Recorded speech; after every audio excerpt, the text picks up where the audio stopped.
Maybe a rescue team will come eventually. But right now, Minjin's biggest worry is his mom. With no internet or phone signal, he can't check if she's safe. All he can do is hope she's alright. Then a thought hits him. There are only 5 apartments in this building. One of them belongs to a college guy who lives on the rooftop floor. Minjin remembers how that guy was always popular with the ladies, bringing his girlfriend over every Tuesday. Since yesterday was Tuesday, they're probably still up there. Mustering all his courage, Minjin starts climbing the stairs, checking each floor and peeking into every apartment. But there's no sign of anyone. Only the rooftop room remains. As he climbs higher, he prays the couple is safe. When he reaches the top, he's surprised to find the rooftop door already open. The college guy's apartment door is wide open too. Cautiously, Minjin steps inside and immediately regrets it. Across the room lies the girl, lifeless. The college guy has become one of those flesh-eating monsters at first. Minjin doesn't spot the body, it's just outside his view. All he sees is the pool of blood, enough to send a chill down his spine. He quickly turns to leave, but as he tries to slip away silently, his foot knocks over a plant pot. The crash echoes through the room. The zombie's low growl cuts through the silence. Panic surges through Minjin and he bolts for the door. In his rush, he trips. The zombie lunges at him. Thinking quickly, Minjin ducks, using the zombie's momentum against it. The creature stumbles forward and teeters over the edge of the rooftop. Watches in disbelief as it falls. His knees give out, and he collapses to the floor, drained. After a few deep breaths, he locks the rooftop door behind him and hurries back down the stairs. Finally, safe inside his apartment, the image of the rooftop guy haunts him, someone he once admired, now just a terrifying monster. What really messes with Minjin's head isn't just what happened. It's the fact that he was the one who pushed the college guy off the roof. Even if the guy was a zombie, it still feels like he killed someone. Over and over, he tells himself it wasn't murder, it was self-defense. That guy came at him first. What else could he do? Night falls again. Just like before, Minjin finds himself alone in the dark, sitting in his small basement apartment. The guilt is heavy. It clings to him like the shadows in the room. He keeps thinking about the college guy's face before he turned into whatever that thing was. Eventually, the silence becomes too much, and Minjin steps outside. Maybe, just maybe, the college guy somehow survived. But what he sees stops him cold. Right in front of the building stands a zombie and its neck is twisted, hanging loosely in a way that's all too familiar. Minjin doesn't need a closer look. It's him, the same guy he pushed off the roof. A strange mix of relief and fear rushes over Minjin. Part of him is weirdly glad to see the guy still alive, but the other part knows this thing is no longer human. Quietly, Minjin apologizes in his head, then slowly shuts the door again. That's when it finally clicks. These things, whatever they are, they're not people anymore. Morning comes. Day 3, since everything went to hell. Manjun makes himself a quick hot meal using whatever fresh ingredients are left. He figures he should use the stuff that might spoil first, since he doesn't know how long the gas will keep running. After that, it's back to the packaged food. That as he eats, the reality sinks in. He can't keep waiting. If no one comes before his food runs out, that's it. Luckily, the building seems clear for now. The rooftop zombie was the only one, and he's gone. Manjun starts thinking maybe if he lights a fire on the rooftop, someone might see the smoke, or maybe he should just leave. A few days ago, he was ready to die anyway. Now he's not afraid of it. If anything, he's already faced death and walked away twice. That counts for something. His confidence is shaky, but it's there suddenly. His phone lights up and rings. It's his mom. He picks up immediately, his voice cracking. She's safe. She tells him she found the military during an evacuation and made it to a shelter in Sutton. She tells him to stay put and promises she'll send help. The call doesn't last long. The signal drops. But for the first time in days, Minjin actually feels okay. Right after, his phone buzzes again. Texts. It's from his 2 otaku buddies. They're alive, and from the way they're texting, they seem way too calm about all this. Probably holed up together, cracking dumb jokes like usual. Minjin guesses they must be teaming up to get through this whole mess now that he's heard from his mom and his friends. There's only one more person on his mind. Ina, yeah, her. The same girl who always had something mean to say. The same girl who acted like even standing next to him was disgusting. But she also lives nearby. The closest, actually. Still, Minjin can't imagine her ever coming back to his place. Not after what happened last time. Back then, Songbin and his gang had taken over Minjin's apartment, messing around like it was their own hangout. One of them invited Ina over as a joke without telling her where they were. She walked in, saw the filthy, cramped apartment and didn't even take a single step inside. She just stood at the door with a blank expression, like she was seriously questioning how her life brought her there. She turned right back around without saying a word. The cigarette smell, the sticky floor, the mess, it all made her furious. She was mad that no one told her where she was going. That moment hurt Minjin more than anything the gang did. Her disgust hit harder than any punch. Now, back in the present, Minjin is just sitting on the toilet, thinking about her of all people. He doesn't even know why. Maybe it's curiosity. Maybe it's something else. He tells himself he doesn't care what happened to her, but deep down, he's not sure if he's being honest. Then he hears a voice, a familiar one. Someone's outside his window, calling to him in a low, urgent whisper. It's her, Ina. She's trying not to attract attention, but it's already too late. Her voice draws the wrong kind of attention. Zombies start turning toward her direction. She panics, starts yelling, begging him to let her in. Minjin doesn't hesitate. He rushes to the door, yanks it open, and pulls her inside before slamming it shut and locking it tight. She stumbles into the room, gasping for air, eyes wide and full of fear. No matter how hard she breathes, it's like she can't calm down. Ming checks on her, asking if she's hurt. But what confuses him most isn't that she's here, it's why. Out of all places, why come here? Minjin doesn't even get the chance to ask why she came. Ina just steps forward, grabs a fistful of his shirt, and pulls him into a tight hug. He freezes, completely caught off guard. Her arms are shaking. She holds on like she's about to fall apart. He stands there stunned, trying to process what's happening. Slowly, he gathers himself and asks, "What happened to you?" Ina steps back, looks him in the eyes, and says something he never expected. "Thank you." Just that. 2 words. And somehow, it's the nicest thing she's ever said to him. She admits that if he hadn't opened that door, she'd probably be dead right now. Zombie chow. Her words hit Minjin like a punch to the chest. He's so stunned he just blushes and mumbles, "I'm just glad you made it." Ina glances around the apartment. It's clear he's alone. He tells her his mom left a few days ago, and hadn't come back at least until recently.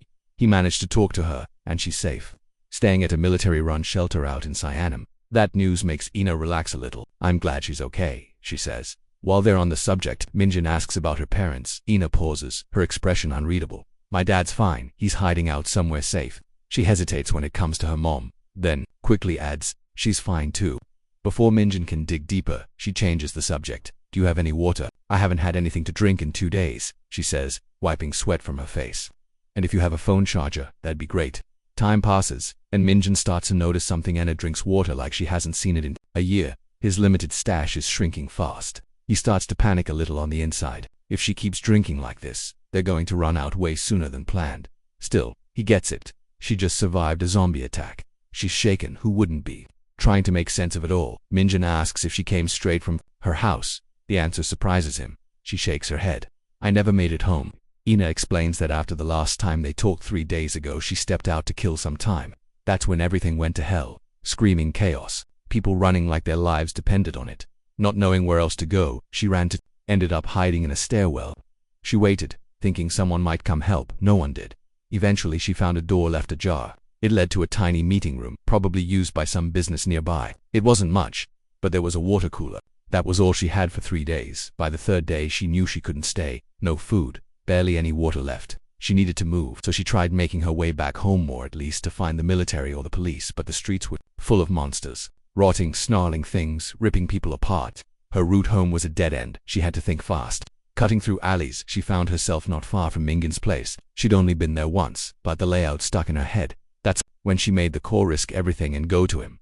Minjin listens in disbelief. She made it through all of that alone. "You're lucky to be alive," he says. Ina nods. "And lucky you were here. If you weren't." She trails off, her voice quiet.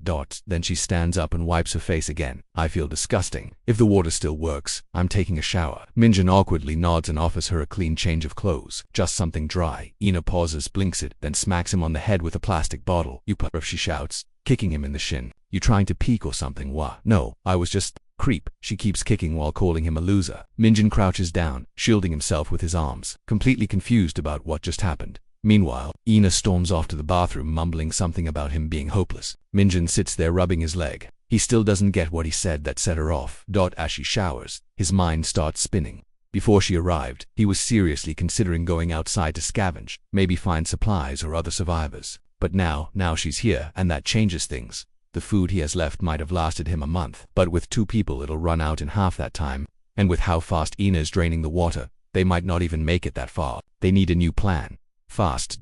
But honestly, Minjin's still in shock. The same girl who used to look down on him at school, the one who treated him like he didn't even exist, is now using his shower, borrowing his clothes, like this is just another sleepover. It feels unreal, almost as unreal as the end of the world. Now she's calling through the bathroom door, asking for a towel and a hair tie. Minjin scrambles around, trying to help. He asks what kind of clothes she prefers, genuinely trying to be thoughtful, but Ina just shrugs it off. Whatever, it's not like there's anyone left to impress. Then, with the most casual tone ever, She adds, also, you're a short king, by the way. Minjin freezes short. What now? He's just trying to help and somehow, still getting roasted. He sighs and mutters, the world's ending and I'm still getting bullied. Asterisk. Minjin hands Ina a clean shirt, feeling awkward as he does. She takes one whiff and instantly recoils. Ugh, it smells like boy in here, she mutters, frowning. You got anything else? Minjin shrugs helplessly. They all smell like that. With no better option, she grabs a shirt and changes anyway. But from the look on her face, it's obvious she's suffering. She mutters something under her breath about air fresheners and how guys really are gross when they live alone. Even in the middle of a zombie apocalypse, she's focused on the smell. She laughs it off, but Minjin just stares. The world is literally falling apart outside, and she's hung up on laundry detergent. Groans and distant screams echo through the streets, but inside the apartment, things are strangely quiet. The two of them sit together, having just finished a quick meal. Ina leans back and brings up the future. So, what now? She figures it's only a matter of time before help comes. If they wait it out, someone will find them. Minjin tells her that before she showed up, he was planning to move out the next morning, head somewhere new, maybe search for supplies. Ina looks at him like he's lost his mind. Why would you leave? You've got water, food, and a door you can lock. She's still shaken from her journey here, and the idea of going back out there terrifies her. Minjin understands. After everything she went through, it's no wonder she doesn't want to move. All right, he says. We'll wait a little longer. But just minutes later, Ina starts pacing. What if we run out of supplies? Minjin blinks. Didn't you just say we should stay? She's clearly conflicted, nervous, anxious, trying to think through a dozen outcomes at once. Minjin can't tell if she expects him to go out and find more stuff while she stays safe behind locked doors, trying to ground the conversation. He suggests a safer alternative. We could check the other apartments upstairs. Someone might have left stuff behind. But he doesn't sugarcoat it. Some of them might not be empty. Ina freezes at the thought. If it really comes down to it, Minjin adds, we could head to the rooftop. It's the safest spot if things get worse.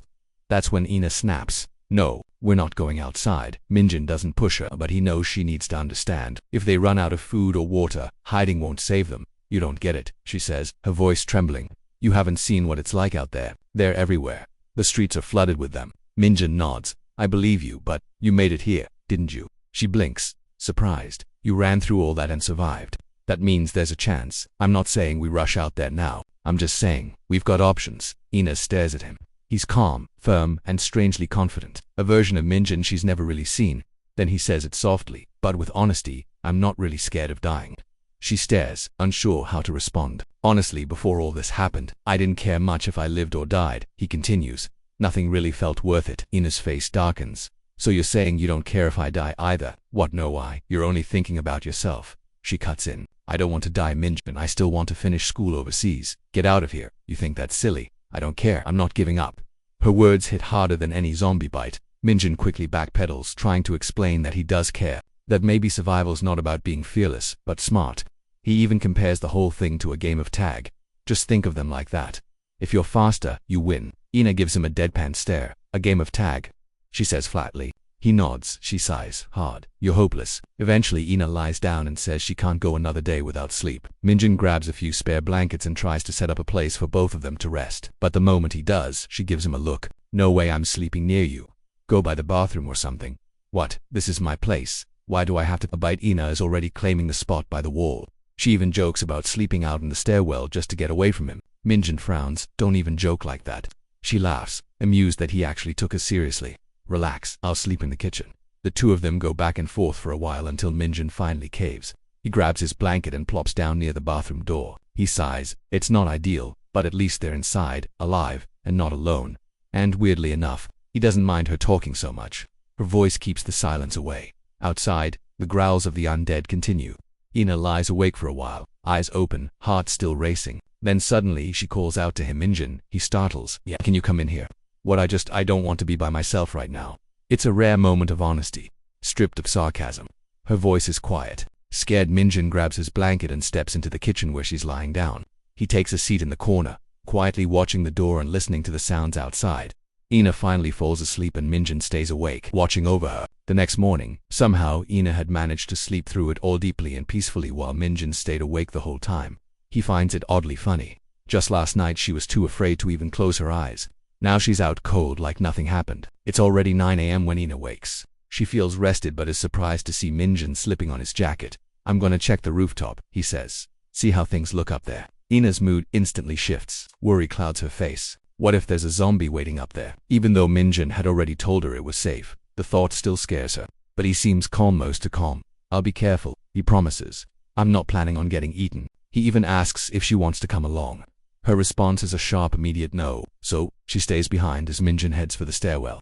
On the way up, he notices something new, a fresh crack in the glass. That definitely wasn't there before. It's a bad sign. Even glass has its limits, and this one looks close to breaking. Suddenly, a voice behind him. This place reeks. He turns around, startled. It's Anu. She followed him. She says she has a bad feeling, but they keep climbing anyway. At the rooftop, they make a grim discovery. The girlfriend of the rooftop guy is dead. The sight shakes Minjin. He closes his eyes and quietly says a prayer for her. Ina had stayed just outside the rooftop room. She's relieved when she finds it empty. But then Minjin steps out and breaks the news. Someone didn't make it, he says. Let's not go back in there. They sit down and start discussing what to do next. Maybe they could start a fire, something a rescue helicopter might notice. But unless the timing is perfect, it won't work. Ina suggests preparing something flammable in advance, so they can light it quickly if they hear a helicopter. Minjin isn't sure it'll be enough. Then Ina throws out another idea. Maybe they can find other survivors. But instead of being cautious, she yells out loud. Hoping someone hears her, Minjin quickly shuts her up, reminding her about the glass door. It can't handle much more, and so the two of them end up stuck together trying to survive in the same place. During a quiet moment, Ina randomly asks Minjin about his MBTI type. She explains it's a personality test, 16 types.